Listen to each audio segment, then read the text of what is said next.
Bien, creo que ya me están escuchando. Sí. Buenas noches a todos. Bienvenidos a nuestra primera conferencia magistral del año. Y pues para ya pasando a la materia, les quiero presentar a un médico excepcional que estimo mucho, la doctora Yolanda Aburto Murrieta.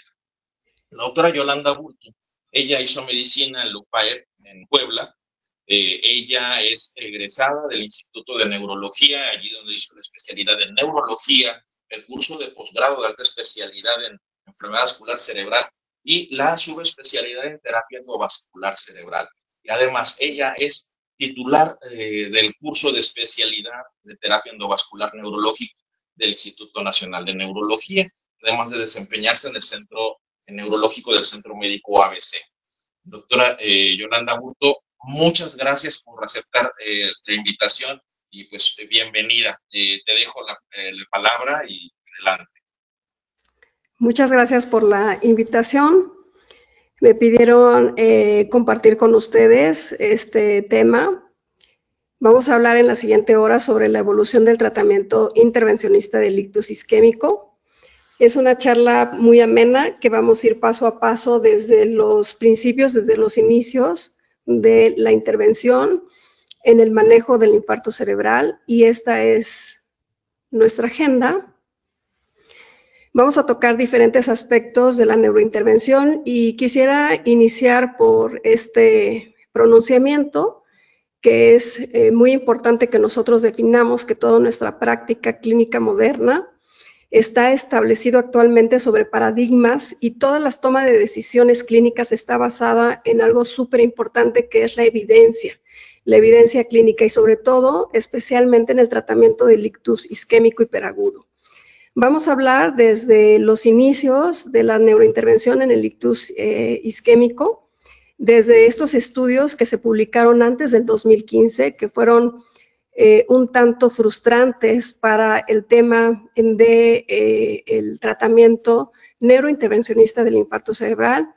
Asimismo, la era marcada después del 2015, que nos habla de estos 5 estudios pivotales que definieron el tratamiento de la neurointervención a través de la trombectomía mecánica en las primeras 6 horas, la extensión de esta ventana terapéutica más allá de las 6 horas hasta las 24 horas, esto definido en esto que conocemos como core o núcleo pequeño, y la extensión de estas indicaciones en estos infartos que definen con un core grande a través de estos 6 estudios. Y vamos a recordar cómo se evalúa este core a través de la escala de imagen que se define en tomografía o a través de resonancia magnética. Vamos a hablar también, esto evidentemente en circulación anterior, vamos a hablar de las oclusiones de gran vaso en escenarios que conocemos como eventos isquémicos menores. Esto evidentemente es un tema muy bien definido para oclusión de gran vaso, pero también vamos a hablar sobre las oclusiones de mediano vaso y tocaremos algo relativamente breve por tiempo en cuanto a la neurointervención en circulación posterior. Voy a empezar con esta diapositiva que es muy interesante conocer cómo se innovaron todos estos dispositivos para lo que ahora tenemos como estos grandes dispositivos que han emergido después de todo este desarrollo que se presentó antes del 2015. Entonces, un poco de historia no nos viene mal porque debemos de conocer la historia para entender el manejo actual de todos estos dispositivos e iniciaré con lo que conocemos con la trombolisis intraarterial a través de este estudio que fue muy reconocido en 1999 con el estudio de PROAC y en qué consistía la trombolisis intraarterial, en llegar al coágulo a través de cateterismo, llegar al sitio de oclusión y ahí administrar trombolítico intraarterial. Este estudio de PROAC se hizo con un medicamento que nunca contamos en México, uroquinasa, pero nosotros en el país lo hacíamos a través de la administración del trombolítico que utilizamos por mucho tiempo a nivel intravenoso, que es el Lactilice, y la dosis que se administraba era la tercera parte de lo que nosotros administramos actualmente. Esto quiere decir que era 0.3 miligramos por kilo de peso y se administraba en forma consecutiva hasta que se disolviera el coágulo, tratando de no llegar a la dosis tope. ¿Por qué fue infructuoso este estudio? Porque angiográficamente veíamos recanalizaciones, se definían recanalizaciones, pero clínicamente el paciente no mostraba beneficio en cuanto al pronóstico funcional. Un emergente muy importante de estos dispositivos fue el dispositivo Mercy, que surgió en el 2004, y este dispositivo, junto con todos los que vamos a ver a posteriori, trataba de recanalizar a través de envaginar este coágulo. Este dispositivo Mercy era una especie de coil, una espiral metálica, como vemos aquí. Sin embargo, este dispositivo no lograba tener las recanalizaciones de estas oclusiones vasculares como las tenemos actualmente.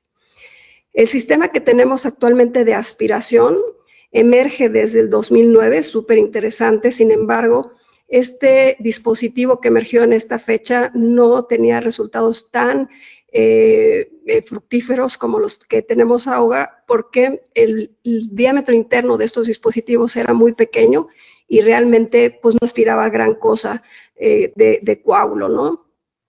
A partir del 2010, como vemos en esta imagen, surgen los primeros stents retraíbles. Estos stents retraíbles se conocen como de primera generación, y a diferencia de los que emergen a partir del 2012, que son los de segunda generación, ¿cuál es la diferencia? Que estos dispositivos van a colocarse dentro en la superficie del coágulo y van a incorporar del centro, como vemos aquí a la periferia, el coágulo para así poderlo retraer, y requiere un mínimo de contacto de 5 minutos, y surgen estos dos estudios que son el Trevo y el Swift, y se llaman así porque son las marcas de estos dispositivos de diferentes casas comerciales, Trevo de Stryker y Swift de Solitaire de Medtronic.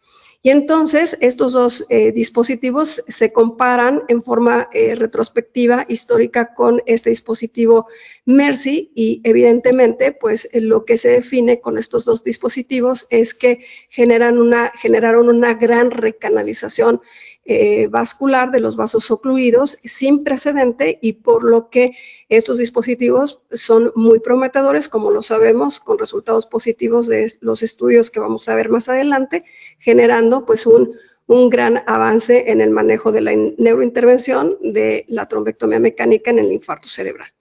En el 2013 se describe la técnica ADAPT, que consiste en la aspiración, que ya había una antesala en el 2009, sin embargo mejor aún porque mejoran los dispositivos en cuanto a su navegación y en cuanto al lumen, a la luz interna de estos dispositivos para poder aspirar los coágulos. Y entonces esa es la antesala de todos los dispositivos que contamos actualmente. Ahora bien, tenemos un antes y un después en cuanto a los estudios que definieron a la trombectomía mecánica como una alternativa muy bien definida para el tratamiento del infarto cerebral en su etapa muy temprana, secundaria oclusión de gran vaso en circulación anterior.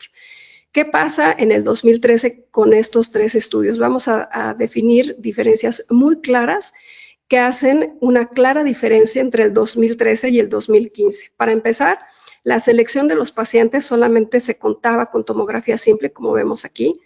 En estos tres estudios solamente se descartaba a través de la tomografía simple que no hubiera hemorragia para poder incluirlos en esta neurointervención. Sin embargo, el dispositivo que se utilizó en estos tres estudios, en la mínima proporción, fueron los stents retraíbles. ¿Cómo se lograban recanalizar parcialmente estos pacientes que se sometían a neurointervención?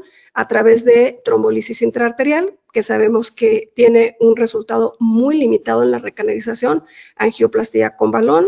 Se utilizaban en algunos casos stents de uso coronario, y en muy pocos casos se utilizaron los stents retraíbles, que fueron un paradigma muy importante en el tema de recanalización en la era del 2015. Entonces, estos resultados, estos estudios publicados en el 2013, pues claro que iban a ser negativos, porque el dispositivo y la selección de los pacientes pues era completamente inapropiada, digámoslo así. Y entonces en el 2015 se hace la diferencia muy importante desde la selección de los pacientes en los 5 estudios pivotales, Mr. Clean, Escape, Extend-DI, Sweet Prime y Revascat.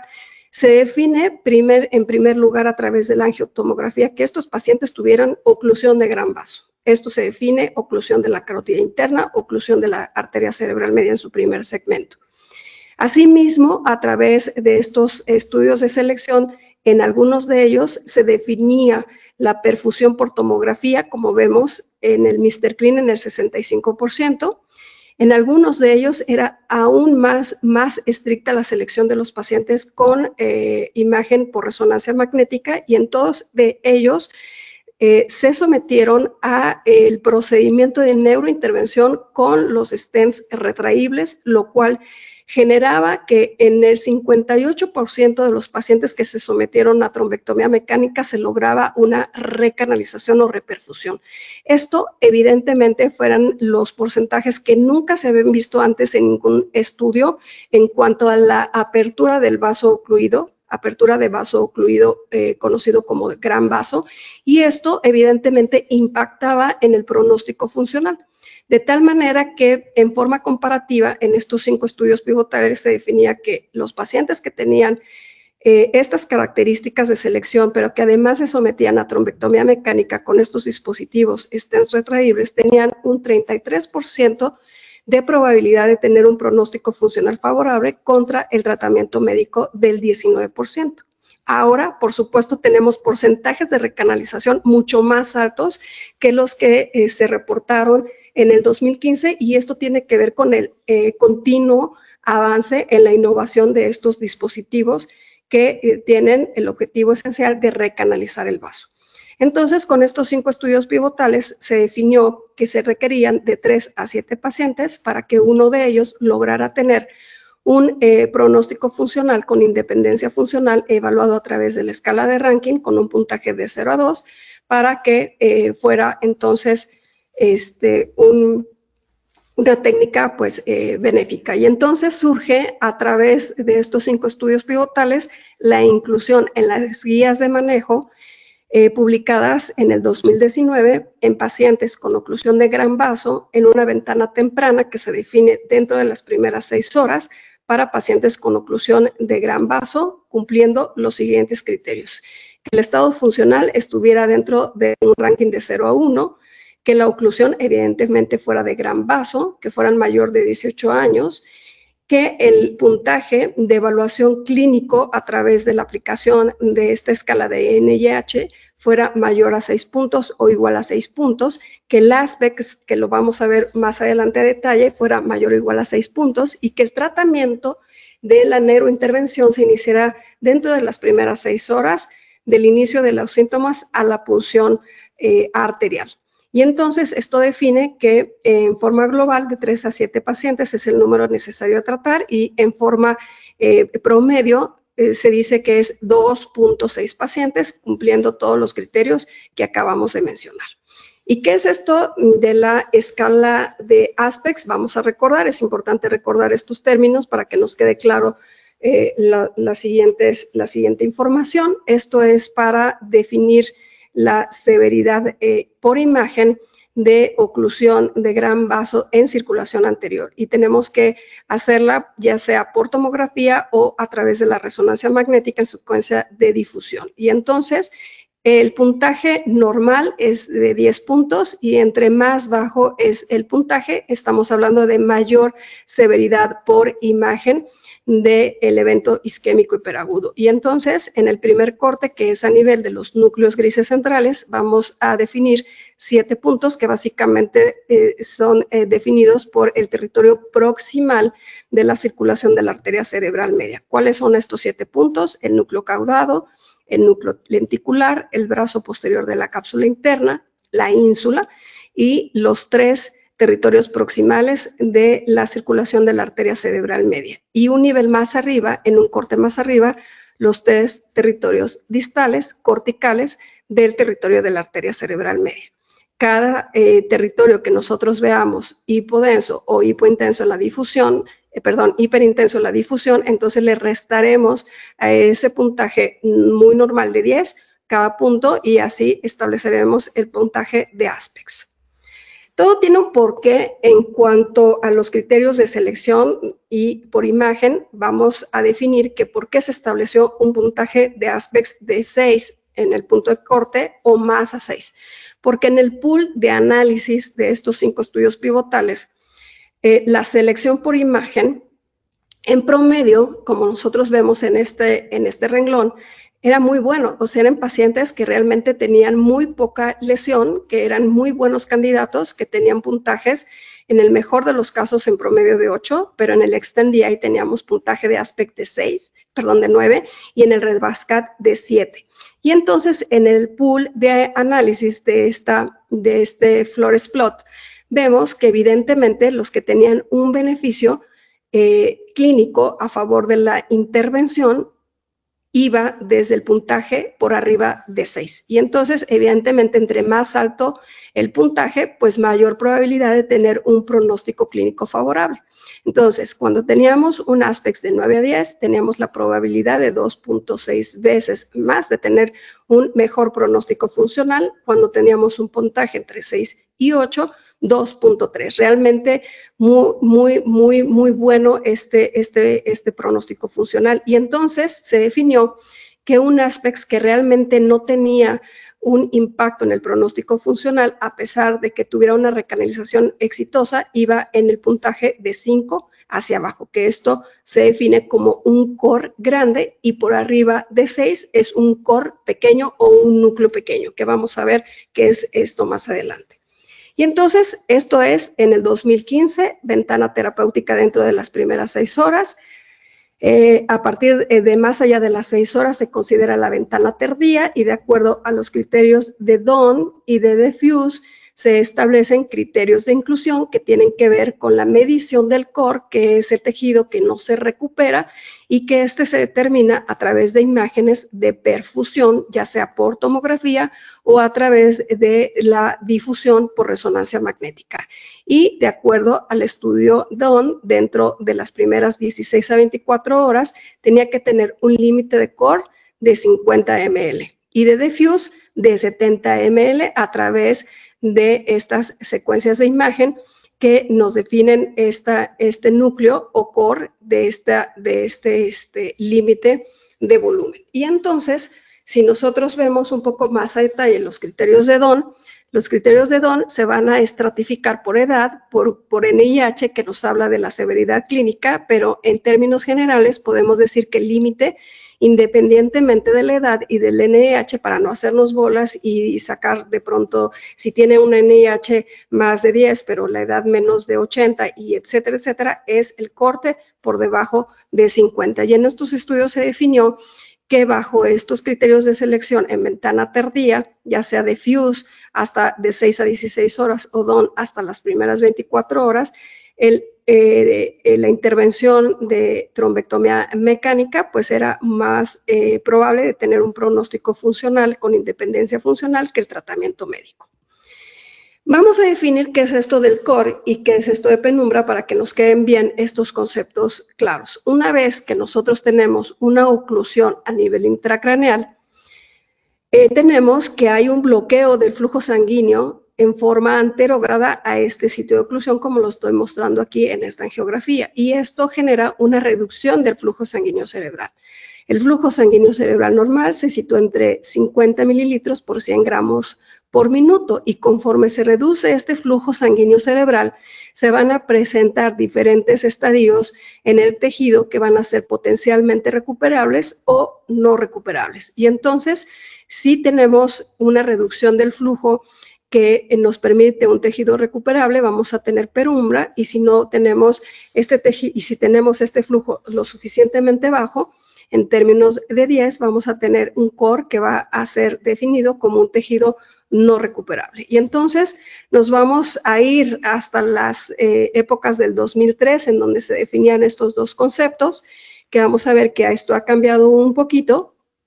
Y entonces vemos que el core es la parte central en donde existe un compromiso bioenergético definido con alteraciones en la difusión, y el compromiso hemodinámico es alteraciones en la perfusión, y que estas dos áreas nos van a dar esto que conocemos como mismatch, esta diferencia entre difusión-perfusión, y esto va a ser el tejido potencialmente recuperable. Entonces, el core es el tejido cerebral que se define una lesión irreversible, y la penumbra es un tejido cerebral hipoperfundido, pero potencialmente recuperable. Y hay una zona alrededor de esta zona de penumbra que es una reducción del flujo sanguíneo, pero que no llega a ser penumbra y que se considera o se denomina como una oligoemia benigna. Esto, conceptos desde el 2003 y vigentes hasta hace no mucho, como vamos a ver más adelante. Entonces, tenemos que entender que estas tres zonas, core, penumbra y oligoemia no crítica, están definidas por la reducción del flujo sanguíneo cerebral. 10 mililitros por 100 gramos por minuto, core, 10 a 20 penumbra, y oligoemia no crítica entre 20 y 30. Y hay modelos moleculares en donde nos definen que bajo estas circunstancias de reducción del flujo sanguíneo cerebral va a haber una caída en la síntesis de proteína, una caída en la producción de energía del ATP, y sobre todo algo muy importante relacionado a los fenómenos de reperfusión y de edema es la expresión de estas proteínas conocidas como heat shock proteins. Y entonces vamos a definir todas estas circunstancias en cuanto a la contracción de las neuronas, el edema de la astroglía, y un concepto diferente al que teníamos desde el 2003, y esto en la publicación que les estoy mostrando del 2024, que nos habla ya no de un core homogéneo, sino de un core heterogéneo, y vamos a ver qué es esto. ¿Qué es lo que nosotros definimos a través de la tomografía simple en el ASPEX? Las hipodensidades. Y esta hipodensidad inicial lo que representa es que existe aumento de agua. Esto quiere decir edema, pero no necesariamente indica muerte celular irreversible.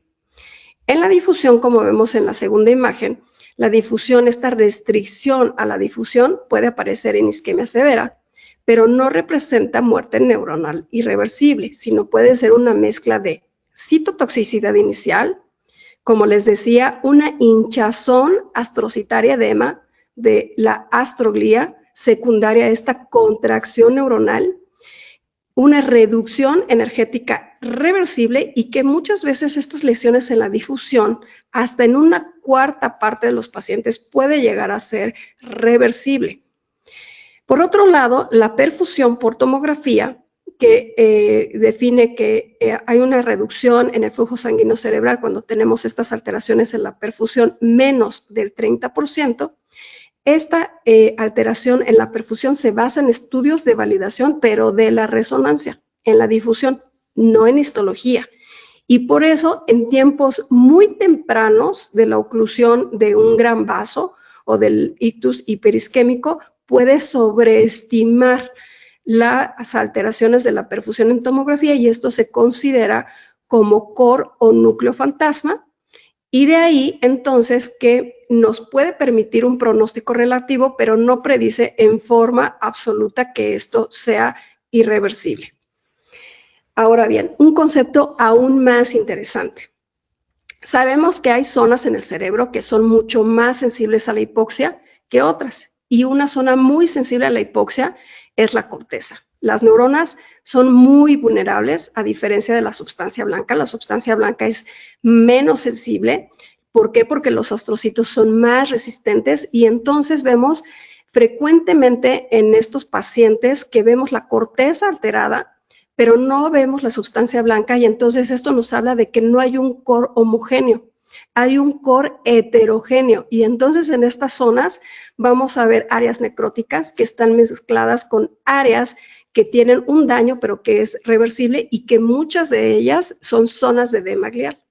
Y esto es muy importante que lo entendamos, que hay zonas que van a ser más vulnerables que otras. Por ejemplo, en este sitio que es el núcleo caudado. ¿Por qué? Porque esta zona está nutrida por vasos perforantes, por vasos terminales. Entonces ahí no hay manera de tener circulación colateral, y estas zonas son más vulnerables, como la corteza de una isquemia, a diferencia de otras zonas. Y entonces, de ahí vemos que hay en esta gráfica evidentemente que tiene que ver con el pronóstico de los pacientes en relación al porcentaje de core, que quiere decir esto, de núcleo de lesión irreversible, que evidentemente en esta gráfica lo que vemos es que cambia la probabilidad de un buen resultado, como vemos acá, como caen las curvas, de un resultado funcional conforme aumenta, evidentemente, el tamaño del core, estimado por imagen.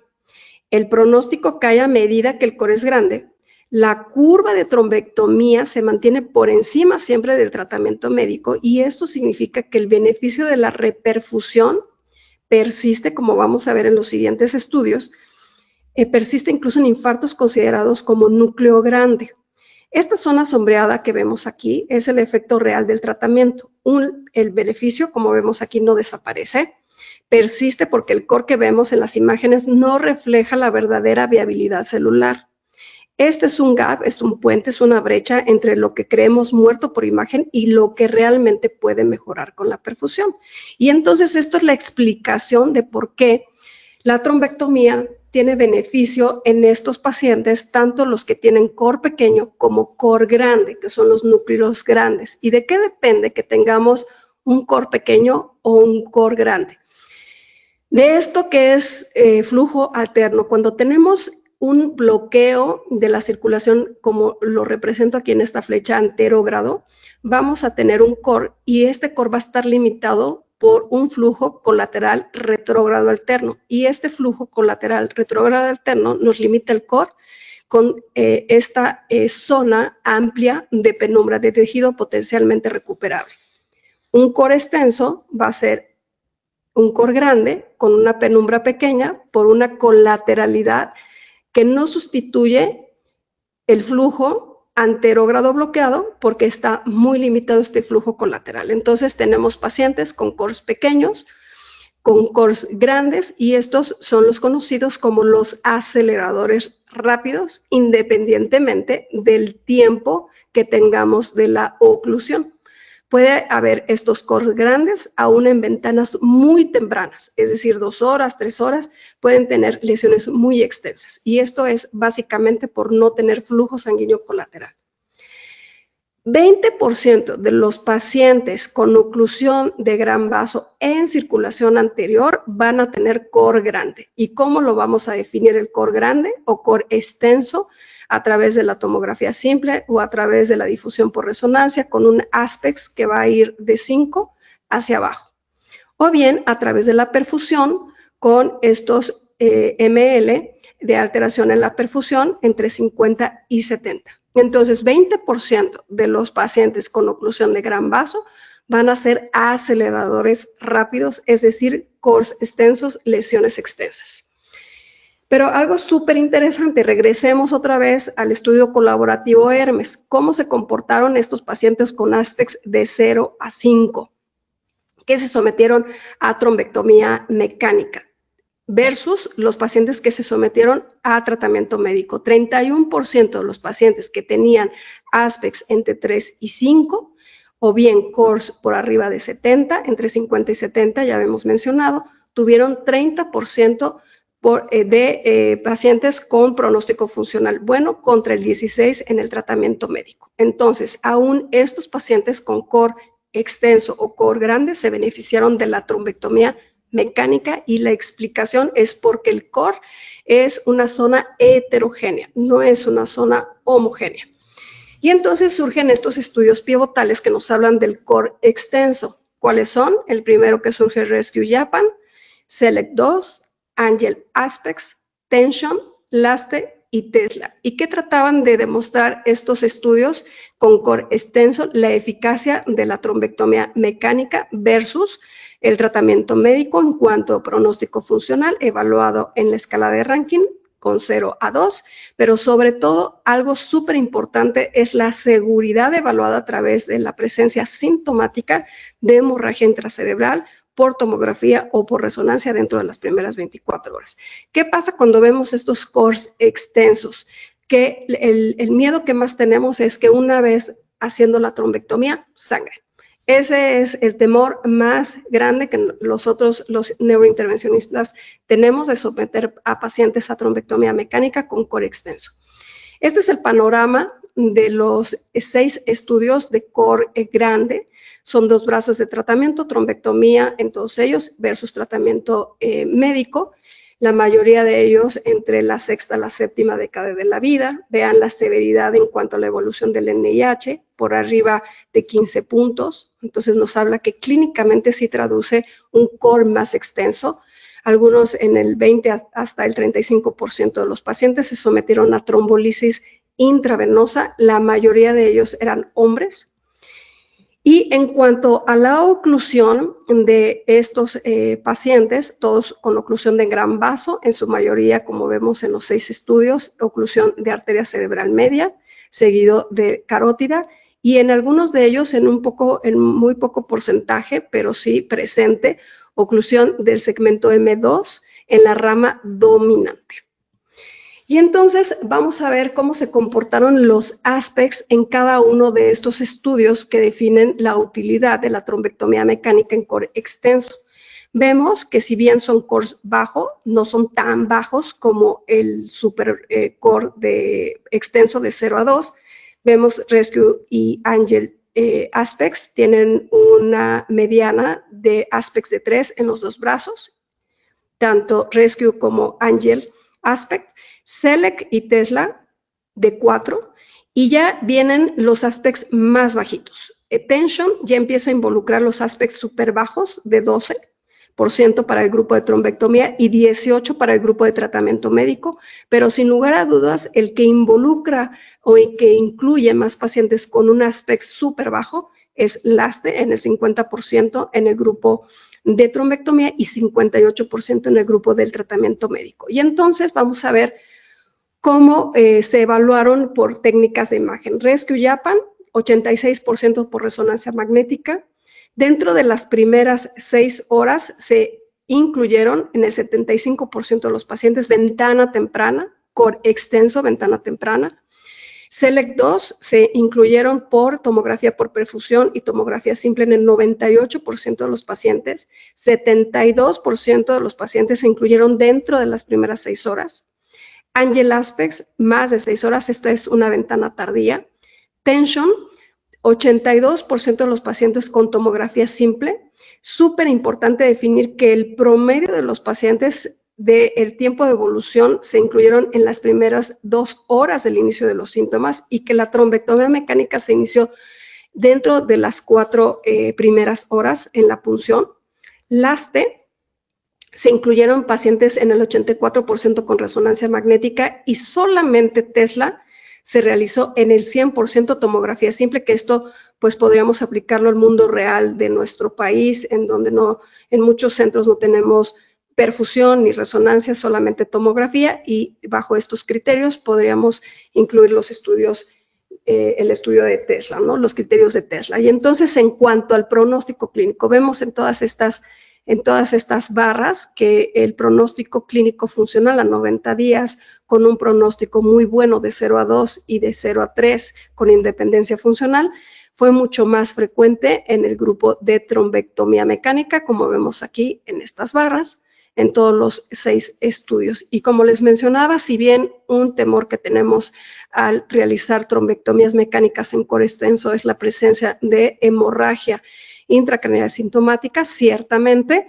esta fue más frecuente en la mayoría de los estudios, como vemos acá en esta gráfica de barras, pero esto evidentemente en la mayoría de ellos no impactó en la mortalidad. Y entonces el resultado de este metaanálisis de estos 6 estudios define que la trombectomía mecánica en pacientes con aspects menor o igual a 5 o por perfusión con core mayor a 50 ml, tiene mayor porcentaje de un buen pronóstico funcional para el grupo de trombectomía mecánica en comparación con el tratamiento médico, para un buen pronóstico funcional evaluado a través de la escala de Rankin con puntaje de 0 a 2 y del 36 versus el 19% para escala de ambulación independiente con escala de Rankin de 0 a 3. Ciertamente la hemorragia intracraneal, como vemos, sintomática es más frecuente en el grupo de trombectomía que en el grupo de tratamiento médico, pero esto no genera mayor mortalidad. La mortalidad es mayor en el grupo de tratamiento médico, aunque menor la hemorragia intracraneal sintomática. Vamos a aplicar todos estos datos a nuestra práctica clínica diaria. Entonces, ¿qué hacemos? Ventana temprana, ventana tardía, pacientes que tienen un ASPEX de 3 a 5. En estos 3 estudios, la mayoría de los pacientes reclutados fueron dentro de esta ventana. Hasta las 24 horas, Angel, Select, Tesla y Tension seleccionados por perfusión por tomografía. ¿Qué nos define ventana temprana y ventana tardía? El beneficio de la trombectomía mecánica en ASPEX de 3 a 5 pacientes con oclusión de gran vaso se extiende tanto ventana temprana como ventana tardía. ¿Qué pasa con ASPEX de 0 a 2? El beneficio es en ventana temprana a través de perfusión por tomografía o difusión por resonancia magnética, sin evidencia de eficacia ni de seguridad en ventana tardía, en ASPEX de 0 a 2. La mayoría de ellos, en el estudio del LASTE, 55% de los pacientes tenían un ASPEX de 0 a 2 y se incluyeron en el 80% de ellos por resonancia magnética dentro de las primeras 6.5 horas. Entonces, el beneficio de la trombectomía mecánica en pacientes con ASPEX de 0 a 2 es exclusivamente en ventana temprana. Rescue, Japan, Select 2 y Tension no consideraron estos ASPEX, pero evidentemente siendo esta una escala visual y hay variabilidad de interobservador, se escaparon 8 pacientes para este ASPEX en Rescue, 20 para Select y 38 para Tension. Entonces, evidentemente, lo que sí podemos definir en este grupo específico de pacientes ASPEX de 0 a 2 se pueden someter en ventana temprana. No tenemos evidencia de que sea efectiva en ventana tardía. Y entonces, en estos pacientes ASPEX de 0 a 2, que podemos decir que hay mucho tejido dañado por imagen, pero ya vimos que la explicación es que el core no es una zona homogénea, es muy heterogénea, entre edema, zonas reversibles e irreversibles, pues esto evidentemente que va a tener un impacto en el pronóstico funcional, en la deambulación independiente, que es ranking de 0 a 3 o 90 días, trombectomía mecánica 26%, versus tratamiento médico 12%, e independencia funcional, que es un ranking un poco más estricto de 0 a 2, trombectomía 9.9 versus tratamiento médico 3.7. ¿Qué pasa con ciertos grupos de edad? ¿A quién sí vamos a incluir en estos ASPEX bajos? De acuerdo a los diferentes estudios, grupos etarios de 75, 70 hasta 80 años.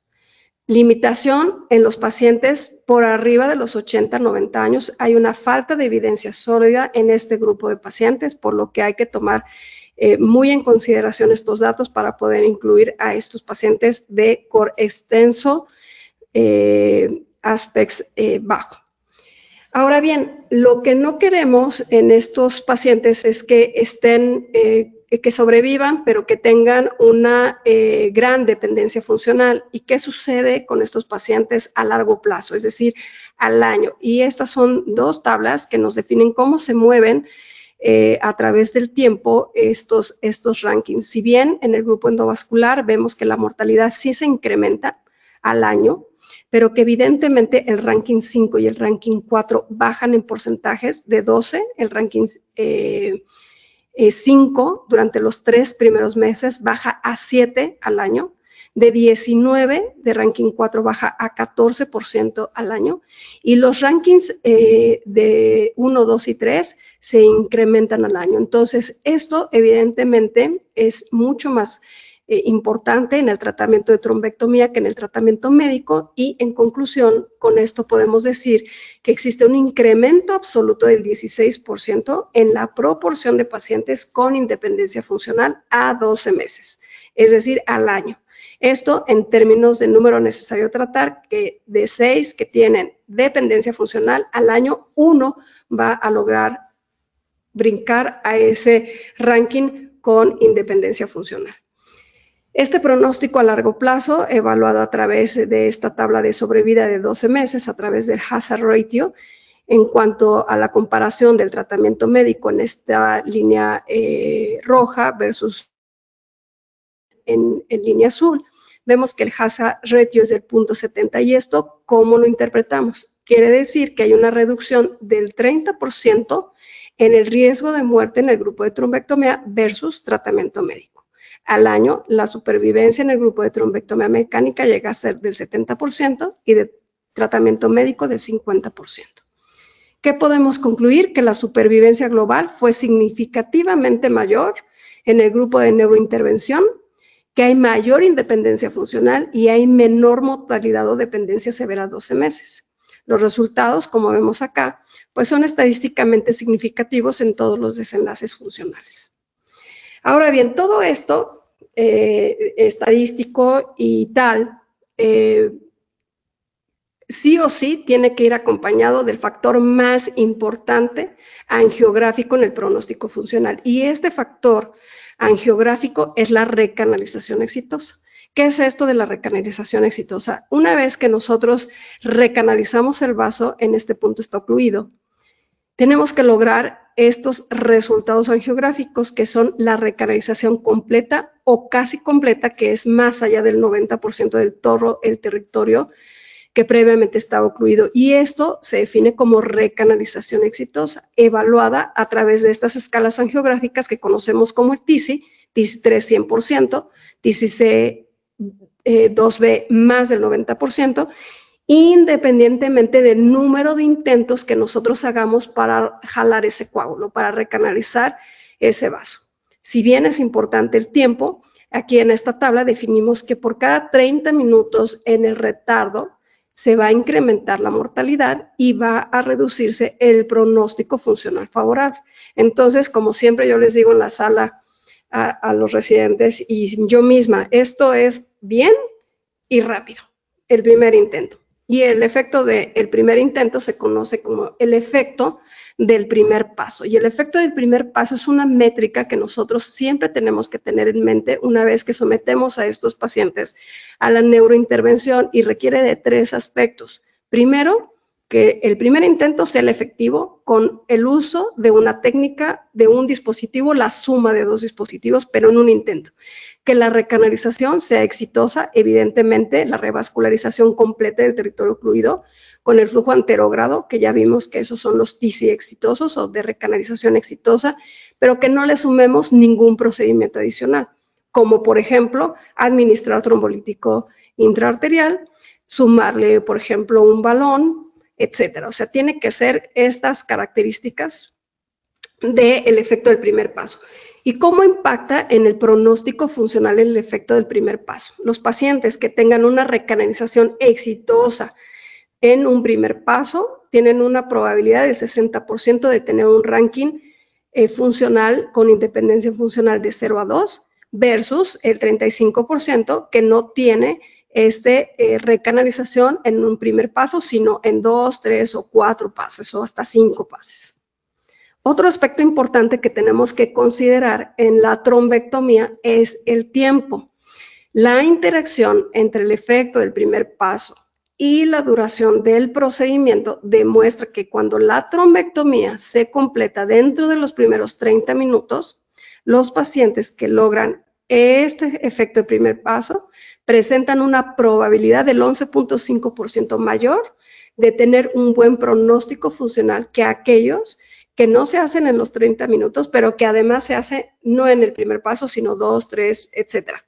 Y esta es la tabla que define evidentemente la probabilidad mucho mayor del efecto del primer paso dentro de los primeros 30 minutos. Entonces, cada vez tenemos métricas o criterios o ciertos parámetros más exigentes dentro de la sala para que tengamos un pronóstico funcional favorable. Y de ahí, pues, uno puede escoger diferentes técnicas, como aquí les muestro, combinadas, técnica de Solumbra, que es el stent retraíble asociado a el catéter de aspiración, y dependiendo de qué tan esté adentro este stent retriever, se puede considerar como Solumbra o ARTS, o simplemente la técnica de SAFE. Entonces, cualquier técnica que tú domines y que te haya funcionado es la técnica que tú elijas, pero siempre y cuando tus resultados te lleven a una recanalización exitosa en un primer paso y en un tiempo idealmente menor a 30 minutos.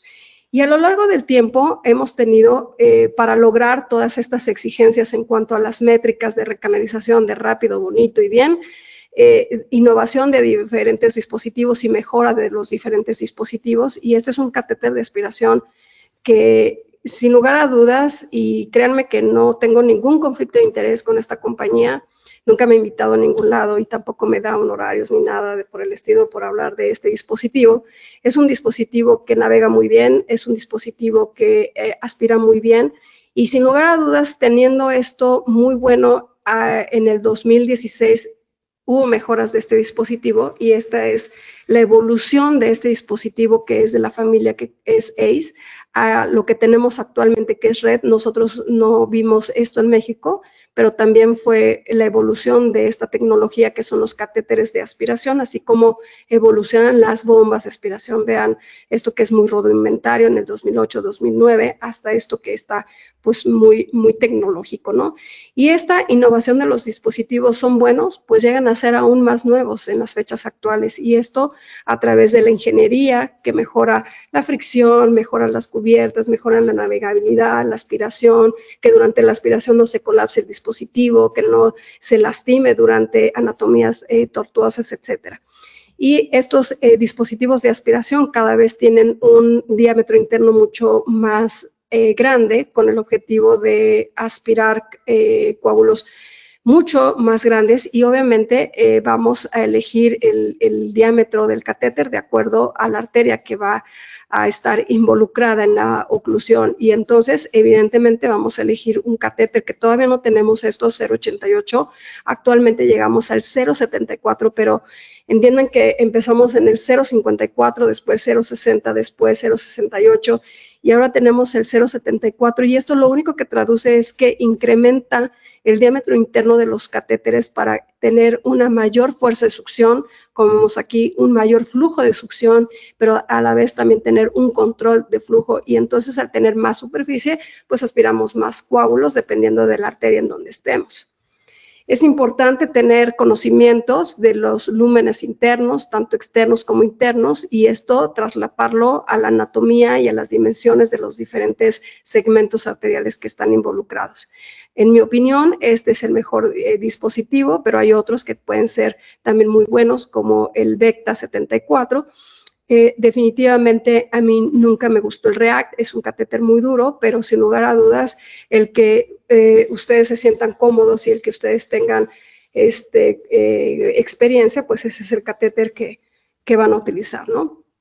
Y como les mencionaba, pues no nada más es meter catéteres y ver cuál funciona, tenemos que saber pues el diámetro y la anatomía del segmento involucrado y el conocimiento de los diámetros internos y externos de estos dispositivos. Hasta el 43, el 43 es para ramas distales de M2, este todavía no lo tenemos en México, pero seguramente cuando llegue va a mejorar mucho el tratamiento de los pacientes con oclusión de vaso mediano, estos MEVs. Y entonces, evidentemente, pues uno va a escoger su técnica, como en este caso, de acuerdo al sitio de oclusión, de acuerdo a tu habilidad para esta técnica, y el objetivo, evidentemente, pues es cruzar el coágulo, colocar el stent retriever, aspirar y tener estos resultados de recanalización exitosa. Y algo súper importante que quiero comentarles, no solamente es importante la proyección AP, sino también la proyección antero-posterior. Y es muy importante porque en AP yo puedo decir está completo, pero en lateral me tiene que corroborar estos datos que yo veo en AP. Si yo presento una imagen en AP, no puedo decir que es un TC3. ¿Qué pasa en oclusiones de mediano vaso? En oclusiones de mediano vaso y oclusiones distales, ya cambiamos de oclusión de gran vaso, carótida, segmento M1 de la cerebral media, vamos a segmentos M2 y segmentos M3 distales.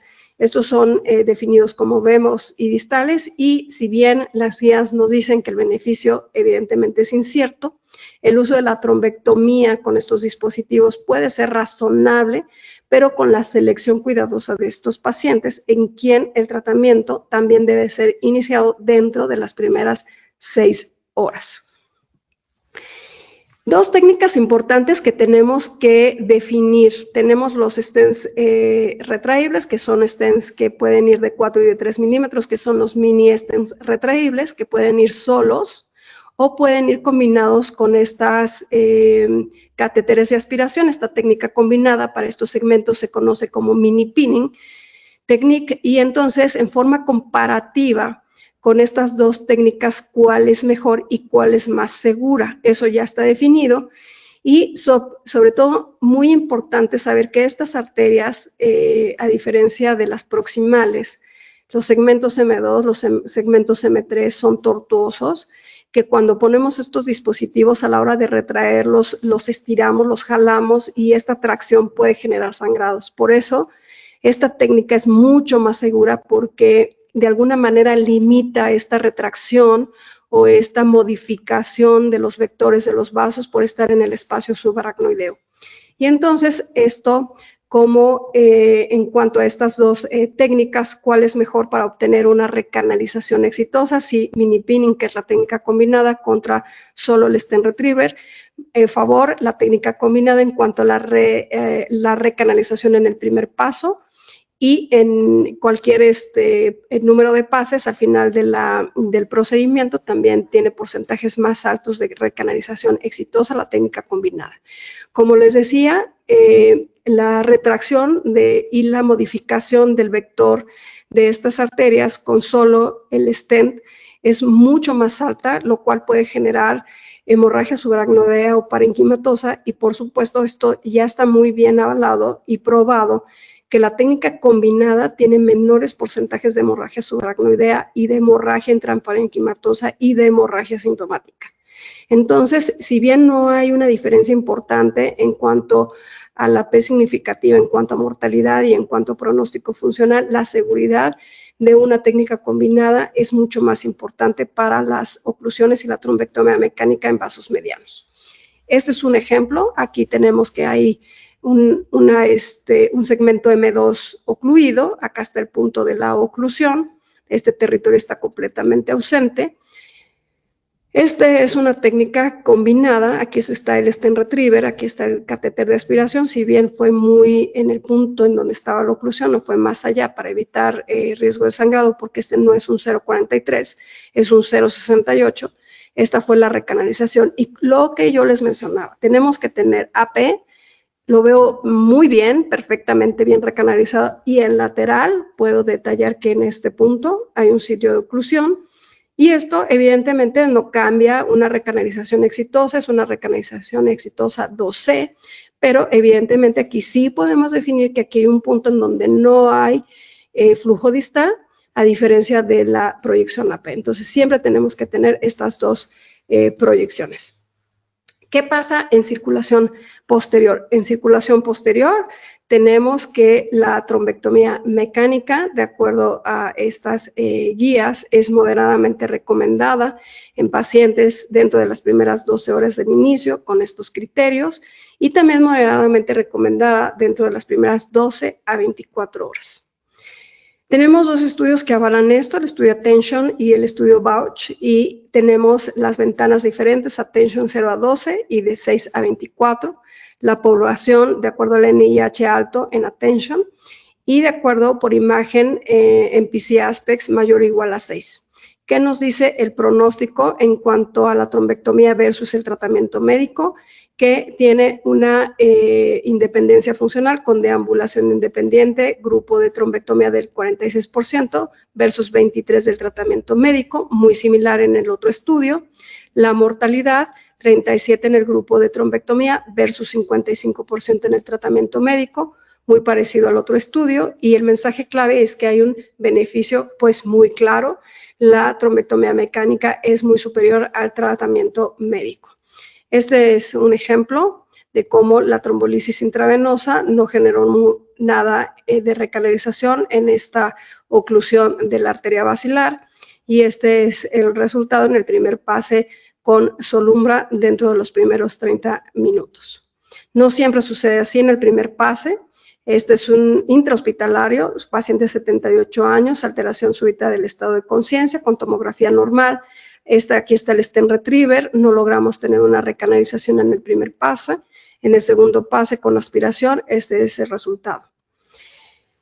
Consideraciones especiales de la trombectomía mecánica es oclusión de gran vaso y EBC, que clínicamente se presenta como un EBC menor.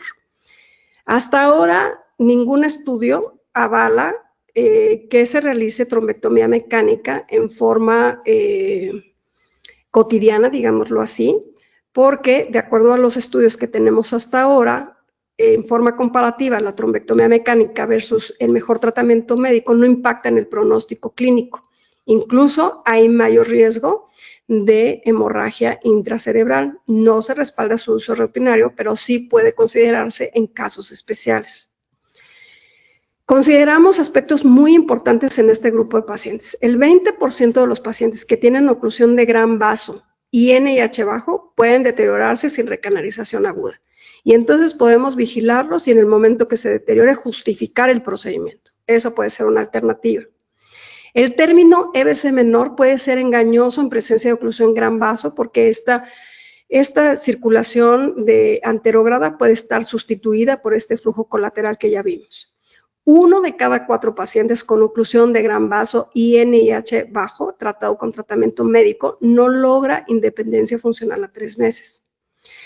Como sabemos, la trombolisis intravenosa tiene un efecto limitado en oclusión de gran vaso. ¿Por qué? Porque la recanalización en oclusiones carotídeas es menos del 10% con trombolisis intravenosa, en arteria cerebral media del 30% en el mejor de los casos. Actualmente hay estos ensayos clínicos aleatorizados en curso, que son el ENDOLOG y el MOST, para guiar la práctica con evidencia definitiva.